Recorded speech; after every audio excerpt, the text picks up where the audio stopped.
नमस्कार, मैं श्यामगिरी। आज के कार्यक्रम में आप सभी दर्शकों का स्वागत है। मोदी सरकार अब चुनौती देश के लिए भी, मजदूर के लिए भी। अब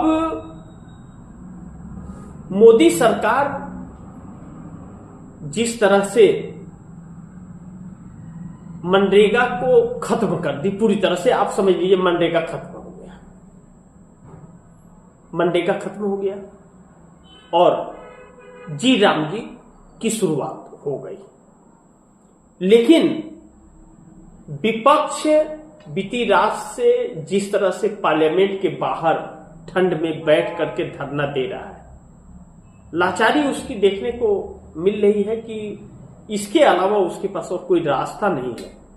वह धरना प्रदर्शन कर सकता है, आवाज उठा सकता है, बस यही उसके बस का है और बाकी वो कुछ नहीं कर सकता, क्योंकि और कोई रास्ता है भी नहीं। वह और कुछ नहीं देश को दे सकता। देश को सरकार के विरोध में वह बैठ सकता है, क्योंकि उसके लिए स्पेस ही नहीं छोड़ा गया है। सरकार बात ही नहीं करती और सरकार उनकी सुनती ही नहीं, कोई भी कानून पास कर ले जाती है। अगर इतना मजबूत विपक्ष है पार्लियामेंट के अंदर, उसके बावजूद नहीं सुना जा रहा है, तो कमजोर विपक्ष का कौन सुनेगा। तो अब ऐसे में मोदी सरकार चुनौती बन गई है। अब चंद्रबाबू नायडू या नीतीश कुमार, नीतीश ने क्या हरकतें की वह छोड़िए, उनको सजा ऊपर वाला दे देगा आने वाले वक्त में, क्योंकि ऊपर वाले की मार से कोई नहीं बचता। लेकिन इस सत्ता के लिए वह शख्स भी जरूरी, नीतीश जरूरी है, नायडू जरूरी है, छोटे लोग भी जरूरी हैं, जो छोटे छोटे दल हैं। चाहे जीतन राम मांझी को ले लीजिए, उपेंद्र कुशवाहा को ले लीजिए, चाहे आप चिराग पासवान को ले लीजिए, जयंत चौधरी, अनुप्रिया पटेल को ले लीजिए, देवी गौड़ा को ले लीजिए, या एकनाथ शिंदे को ले लीजिए, अजित पवार को ले लीजिए। सब जरूरी है, क्योंकि 240 भारतीय जनता पार्टी की है और 293 एनडीए गठबंधन, यानी कि 53 सीटें गठबंधन की है। अब ऐसे में मनरेगा को समाप्त करके जी राम जी जो बिल पास किया गया है, मजदूरों को काम मिलेगा नहीं मिलेगा वो तो आप भूल जाइए। कितने लोगों को काम दी आज तक मोदी सरकार ने कि आप उम्मीद करेंगे काम मिलेगा, यह तो हो नहीं सकता। लेकिन चंद्रबाबू नायडू का एक दर्द झलका, वह दर्द था, वह दर्द इस बात का एहसास दिला रहा था सदन के अंदर, पार्लियामेंट के अंदर, कि वह अपनी मर्जी से समर्थन नहीं दे रहे हैं। जरूर बहुत बड़ी मुसीबत में वह समर्थन दे रहे हैं, उनके ऊपर बहुत बड़ा प्रेशर कुछ रखा गया है कि अगर समर्थन नहीं देंगे तो उनके साथ क्या हो जाएगा, ऐसा दबाव महसूस हो रहा था। और उन नेताओं के, सांसदों के, तेलुगु देशम पार्टी के चेहरे पर वह भाव डर का दिख रहा था। तो क्या ईडी का डर दिखाया जा रहा था कि आप कितना भी साफ सुथरा हो तो किसी भी आरोप में आपको अंदर कर दूंगा, अपना भविष्य बचाना है या जेल में जाना है, फैसला कर लो, ऐसे करके। तो फिर नीतीश कुमार का, तो नीतीश कुमार के लोग तो पहले से मोदी के साथ थे, तो इसका मतलब वह भी इसी वजह से है साथ। तो क्या अब नीतीश और नायडू दोनों मिलकर के कुछ कर सकते हैं, कोई रास्ता निकाल सकते हैं? अब कहा यह जा रहा है कि राहुल गांधी से चंद्रबाबू नायडू मुलाकात करने वाले हैं और इंडिया गठबंधन का कमान अब राहुल गांधी को पूरी तरह से सौंपने की कोशिश की जा रही है कि राहुल गांधी को अब पूरी तरह से सौंप दिया जाए और सरकार बनाने की कवायद शुरू की जाए तेजी से। अब एक दिन भी लेट न किया जाए, सरकार बनाने की कवायद शुरू की जाए। ऐसे में क्या यह पॉसिबिलिटी है, जिस तरह से मोदी सरकार ने बिल को पास कराया सदन के अंदर और विपक्ष बोलता रहा, चिल्लाता रहा, चीखता रहा, लेकिन सरकार ने सुना नहीं, ना तो सदन सुना, ना तो स्पीकर सुने, ना तो सरकार ने जवाब देना उचित समझा, और ना चाहते हुए भी नायडू को समर्थन देना पड़ा तो क्या समर्थन वापसी का ऐलान कर सकते हैं चंद्रबाबू नायडू? जब तक वह कड़ियां नहीं मिलेंगे, कहा जा रहा है कि चंद्रबाबू नायडू चिराग पासवान के भी संपर्क में है, चंद्रबाबू नायडू जयंत चौधरी के भी संपर्क में है और चंद्रबाबू नायडू एकनाथ शिंदे के भी संपर्क में है। अब विपक्ष एकजुट होकर के साथ आ रहा है या नहीं आ रहा है, यह बड़ी महत्वपूर्ण है।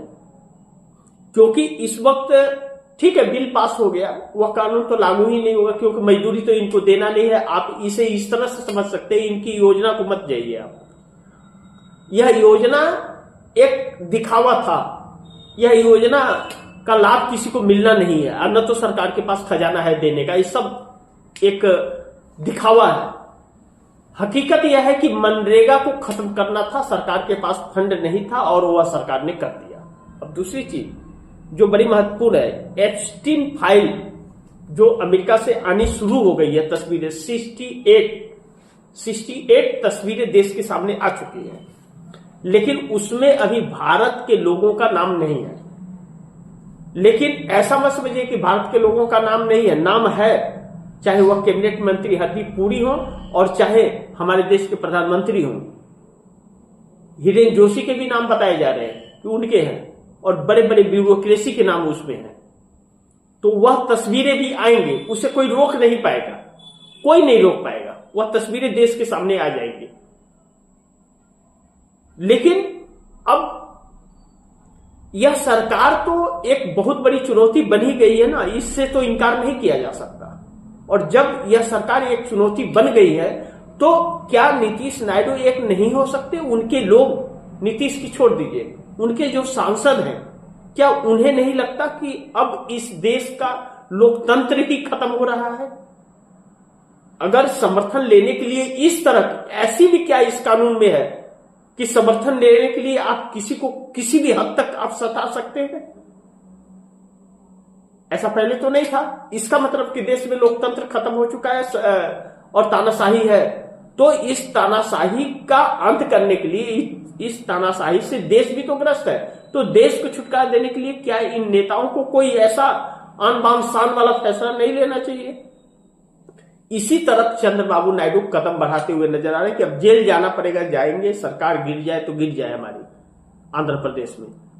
लेकिन सरकार पूर्ण बहुमत की है, सरकार कोई गिरा नहीं सकता, नरेंद्र मोदी के बूते में नहीं है। हाँ, राष्ट्रपति शासन किसी बहाने लगाते हैं तब तो बात अलग है, लेकिन इतना आसान भी नहीं होगा। तो चंद्रबाबू नायडू क्या वह हिम्मत दिखाएंगे? नीतीश कुमार में तो वह हिम्मत नहीं नजर आ रही है। लेकिन कहा जा रहा है कि नीतीश कुमार भी कुछ न कुछ करने की तैयारी में, पता नहीं कब करेंगे। 2 साल से तो लोग इंतजार कर रहे हैं नीतीश कुमार के कि अब अलग हो जाएंगे, अब पलटी मार देंगे, अब खेल होगा, अब ये होगा, अब वो होगा। चुनाव समाप्त हो गया, सीएम बन गए, बात खत्म। अब हिजाब खींचने में लगे हैं।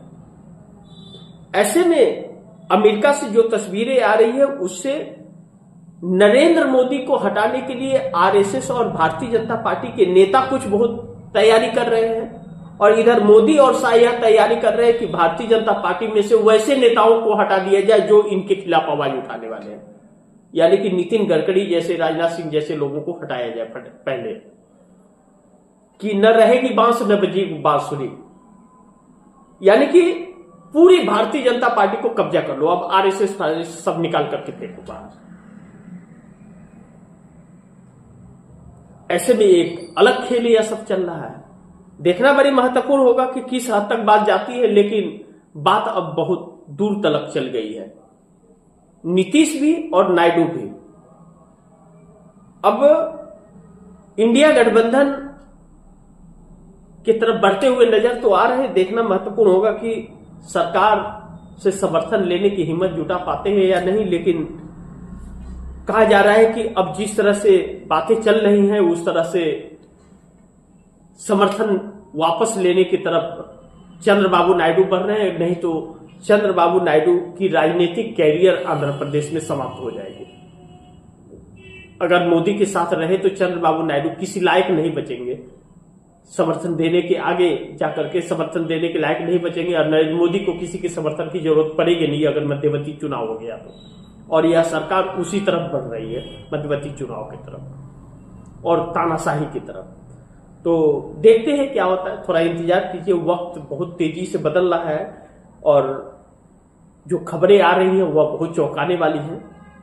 आगे क्या होता है यह देखना बड़ी महत्वपूर्ण दिलचस्प होगा। लेकिन आप दर्शकों की क्या राय है, क्या सुझाव है, कमेंट बॉक्स में जरूर दीजिएगा। इस खबर को ज्यादा से ज्यादा शेयर कीजिए, अपने दोस्तों को भी कहिए आगे शेयर करें। आपने अगर चैनल को सब्सक्राइब नहीं किया, सब्सक्राइब कर लीजिए। अपने दोस्तों को भी कहिएगा चैनल को सब्सक्राइब करें। मिलते हैं अगली खबर के साथ, तब तक के लिए नमस्कार।